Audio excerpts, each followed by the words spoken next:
Bonjour. La pensée que je voudrais vous partager aujourd'hui concerne aussi une question de vocabulaire. Elle traitera d'aiguillon, un mot qui apparaît plusieurs fois dans la Bible.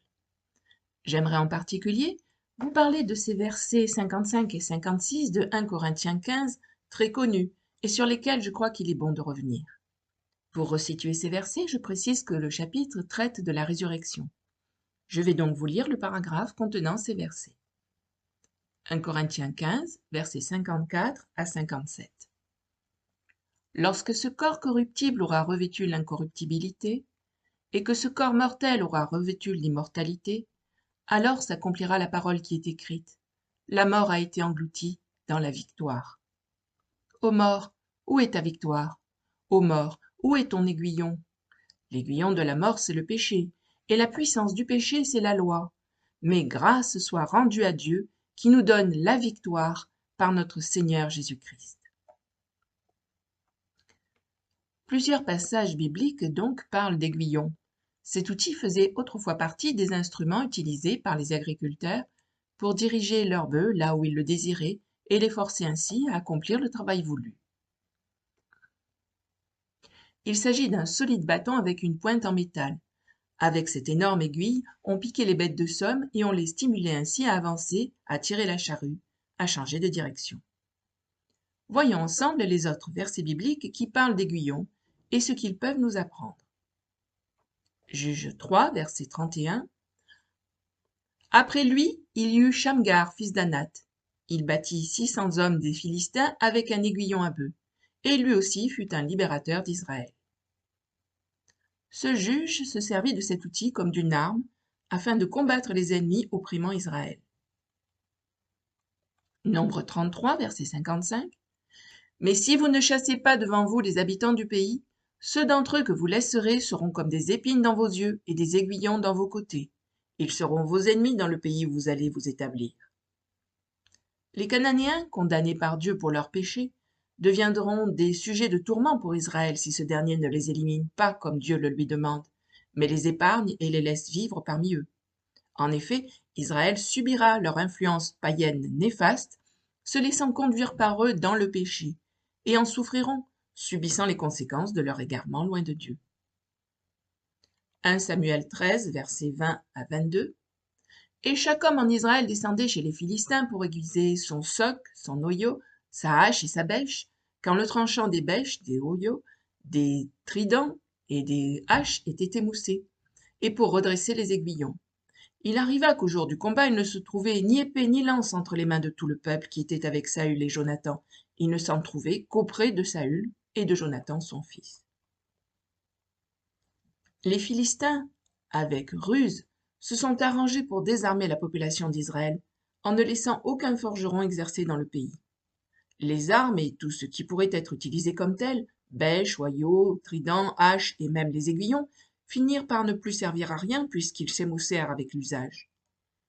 La population d'Israël devait alors se rendre chez les Philistins pour aiguiser leurs instruments de travail et pouvoir en retrouver l'usage. Un contrôle s'exerçait ainsi, et il était facile de laisser tout le peuple désarmé. C'est ce qui arriva au jour de la bataille. Aucun homme du peuple ne pouvait soutenir le roi Saül et ses fils dans le combat, car toutes les armes avaient été prises aux Israélites par les Philistins à chacune de leurs victoires, comme c'était l'usage, et par ailleurs, tous les outils susceptibles de permettre de participer au combat étaient hors d'usage. Ecclésiaste 12, verset 11. Les paroles des sages sont comme des aiguillons, et rassemblées en un recueil, elles sont comme des clous plantés, donnés par un seul maître. Ici, les paroles des sages sont des stimulants pour la conduite de ceux qui les écoutent.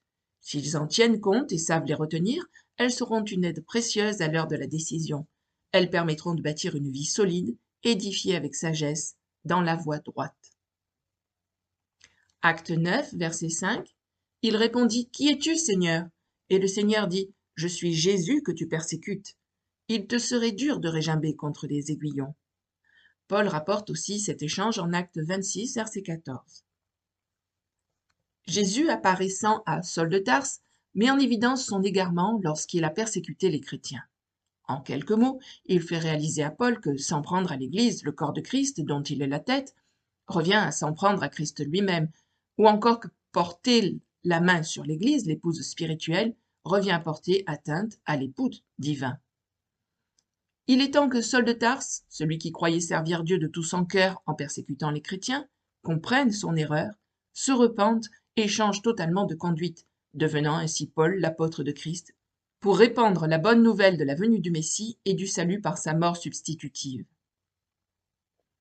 Enfermé mentalement dans sa religiosité, Paul n'avait pas écouté sa conscience lorsqu'il eut lieu le meurtre du jeune et juste Étienne, ou qu'il arrêtait des familles pieuses. Paul devait abandonner ses conceptions et points de vue pour obéir à Dieu et se soumettre à sa pensée, à ses voies. Paul allait faire l'expérience dans sa chair qu'il n'est qu'un homme et que Dieu est au-dessus de lui. Il ne serait plus un religieux, mais un authentique croyant, un homme de foi obéissant à chaque direction que Dieu allait lui donner. Désormais, il ne devra plus résister à Dieu, ne plus faire partie des hommes au cou raide, selon le reproche d'Étienne aux religieux juifs qui l'accusaient juste avant sa mise à mort. Acte 7, 51. Que Dieu travaille de même dans nos cœurs, afin que nous ne nous enfermions pas dans une attitude religieuse contre-productive, mais que nous suivions ses directives divines et acceptions d'aller là où son esprit nous conduit pour faire sa volonté et non la nôtre. Apocalypse 9, verset 10. Elles avaient des queues semblables à des scorpions et des aiguillons, et c'est dans leur queue qu'était le pouvoir de faire du mal aux hommes pendant 5 mois. Dans cette dernière apparition du mot aiguillon se trouve encore l'idée d'un instrument de contrainte et même ici de torture. Il est l'image qui illustre comment les hordes des ténèbres viendront harceler les hommes et les tourmenter sans pour autant les tuer, et ceci durant 5 mois. Alors, avec tous ces indices semés dans la parole de Dieu et le contexte de nos versets de départ, comment comprendre que l'aiguillon de la mort, c'est le péché? Il faut d'abord se rappeler que Paul cite les Écritures, et j'ai gardé cette référence jusqu'ici pour la développer en parallèle avec les mots de Paul. Osée 13, verset 14, « Je les rachèterai de la puissance du séjour des morts, je les délivrerai de la mort. Ô mort, où est ta peste? Séjour des morts, où est ta destruction? Mais le repentir se dérobe à mes regards. » Ô mort, où est ta peste? Le mot peste est déber en hébreu. Pestilence, peste, fléau, épizootie, c'est-à-dire une maladie des animaux, maladie du bétail. Ce mot vient de dabar, la parole, mais au sens de menacer, de destruction. Ensuite, séjour des morts, où est ta destruction? Séjour des morts, c'est Sheol, le lieu où vont les âmes des personnes à leur mort et non pas la tombe où va le corps. Et destruction est le mot koteb, qui est un apax, c'est-à-dire un mot qui se trouve uniquement là, et qui signifie destruction, et qui vient du mot keteb, maladie, contagion, destructeur. Que dit Dieu à Israël dans ce passage? Israël s'est détourné de Dieu et son péché le mène à la destruction. Mais Dieu ne veut que son salut. Cependant, la mort étant la conséquence du péché, elle prendra ses droits sur un peuple rebelle et endurci. Tant qu'il n'y a pas de repentance, il n'y aura que souffrance et destruction. Paul utilise cette référence pour illustrer ses propos au sujet de la résurrection. Reprenons 1 Corinthiens 15, versets 54 à 57.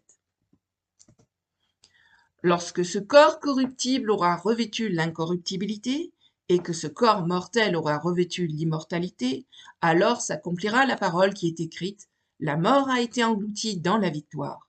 Ô mort, où est ta victoire? Ô mort, où est ton aiguillon? L'aiguillon de la mort, c'est le péché, et la puissance du péché, c'est la loi. Mais grâce soit rendue à Dieu qui nous donne la victoire par notre Seigneur Jésus-Christ. Il ne s'agit pas pour Paul de citer un passage des Écritures, mais de l'éclairer à la lumière de l'œuvre de Christ à la croix. Comment la mort a-t-elle perdu ses droits sur les hommes? La mort perd ses droits sur les hommes lorsque Christ a payé sur la croix la dette du péché de toute l'humanité. Il a donné sa vie pour que nous puissions être délivrés de la mort. Ainsi, le péché ne peut plus être un aiguillon entre les mains de la mort pour nous forcer à demeurer dans le shéol. Les âmes de tous les hommes retrouveront un jour une habitation individuelle. Lorsqu'ils se repentent et se placent sous le sang de Christ qui a été versé pour laver leurs péchés, les hommes sont destinés à la vie éternelle. Les croyants auront part à la première résurrection. Ceci est indiqué en 1 Thessaloniciens 4, verset 16 et en Apocalypse 20, versets 5 et 6. Lorsqu'ils ne se repentent pas, les hommes sont réservés pour le jugement du grand trône blanc, où ils seront jugés selon le bien ou le mal commis étant dans leur corps. Ils auront part à la seconde résurrection. Ceci se trouve en Apocalypse 20, versets 11 à 13. Christ, qui a vécu sans jamais pécher et qui a obéi en tout à Dieu, allant jusqu'à mourir à la croix, a remporté la victoire sur la mort. Lorsqu'il est monté au ciel recevoir de Dieu la gloire qui lui revenait pour avoir tout accompli de sa volonté, Christ a pris avec lui les âmes de tous les croyants depuis Adam et les a amenés dans la maison du Père. Dès lors, le compartiment agréable du Sheol, qui retenait les âmes des justes, s'est retrouvé vide, les croyants mourants allant dorénavant directement auprès de Dieu. Mais le compartiment désagréable du Sheol, où vont les âmes des impies depuis Adam, est toujours plein et continuera de se remplir jusqu'à la seconde résurrection et le jugement du grand trône blanc. Mais les croyants, comme tous les hommes, continuent à mourir depuis la venue de Christ il y a plus de 2000 ans. Alors, comment cela va-t-il pouvoir se réaliser? Comment la mort va, dans les faits, perdre son droit sur les hommes? Par le moyen de la résurrection, comme je l'ai déjà dit, ou pour les croyants toujours vivants au temps de la fin, par la transformation de leur corps terrestre, mortel, sujet à la faiblesse, au péché, à la maladie, à la corruption et à la mort, depuis la faute d'Adam en Éden, en corps céleste, immortel et parfait. Résurrection avec un corps immortel ou transformation du vivant en recevant un corps immortel? Quelle que soit la façon, la vie triomphe et la mort est engloutie dans la vie. Pour toute l'éternité, gloire à Dieu et merci à son Fils Jésus-Christ. À bientôt. Merci. Au revoir.